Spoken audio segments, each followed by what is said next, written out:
বিশ্ববাজারে সোনার দামে বড় পতন দেখা গেছে, যার রেশ পড়েছে দেশের বাজারেও। এবার ভরিতে 2,158 টাকা কমিয়ে 22 ক্যারেটের এক ভরি সোনার দাম 2,40,337 টাকা নির্ধারণ করেছে বাংলাদেশ জুয়েলার্স অ্যাসোসিয়েশন বাজুস। মঙ্গলবার সকাল 10টা থেকেই নতুন এ দাম কার্যকর হয়। নতুন দাম অনুযায়ী দেশের বাজারে প্রতি ভরি 22 ক্যারেটের সোনার দাম পড়বে 2,40,337 টাকা। এছাড়া 21 ক্যারেটের প্রতি ভরি 2,29,431 টাকা, 18 ক্যারেটের প্রতি ভরি 1,96,655 টাকা এবং সনাতন পদ্ধতির প্রতি ভরি সোনা 1,60,147 টাকা নির্ধারণ করা হয়েছে। দেশের বাজারে সোনার দাম কমানো হলেও রূপার দাম অপরিবর্তিত রেখেছে বাংলাদেশ জুয়েলার্স অ্যাসোসিয়েশন বাজুস।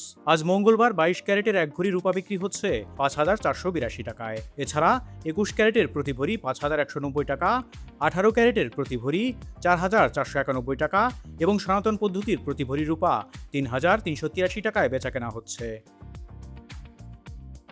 বাংলাদেশের সঙ্গে বিশ্বের বিভিন্ন দেশের বাণিজ্যিক সম্পর্ক দিন দিন সম্প্রসারিত হচ্ছে। একই সঙ্গে দেশের অর্থনীতিকে সচল রাখতে গুরুত্বপূর্ণ ভূমিকা রাখছে প্রবাসে কর্মরত কোটি বাংলাদেশির পাঠানো রেমিট্যান্স। এ কারণে বৈদেশিক মুদ্রার সর্বশেষ বিনিময় হার জানা অনেকের জন্যই জরুরি। জেনে নেওয়া যাক বিভিন্ন দেশের মুদ্রার সঙ্গে আজ বাংলাদেশি টাকার বিনিময় হার।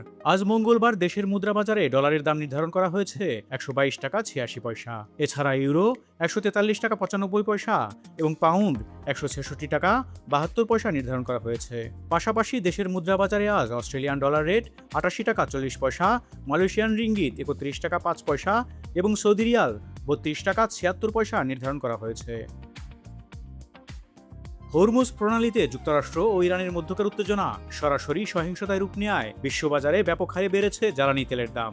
আন্তর্জাতিক বাজারে জ্বালানি তেলের বেঞ্চমার্ক ব্রেন্ট ক্রুডের দাম সোমবার প্রায় 6% বেড়ে ব্যারেল প্রতি 114.44 ডলারে পৌঁছায়। মঙ্গলবার ভোরে দাম কিছুটা কমে ব্যারেল প্রতি 113.54 ডলারে লেনদেন হলেও কাটেনি বাজারের অস্থিরতা। এদিকে দেশের বাজারে মে মাসের জন্য জ্বালানি তেলের দাম অপরিবর্তিত রাখার সিদ্ধান্ত নিয়েছে সরকার। সে অনুযায়ী আজ মঙ্গলবার প্রতি লিটার ডিজেল 115 টাকা, অকটেন 140 টাকা, পেট্রোল 135 টাকা ও কেরোসিন 130 টাকায় বিক্রি হচ্ছে।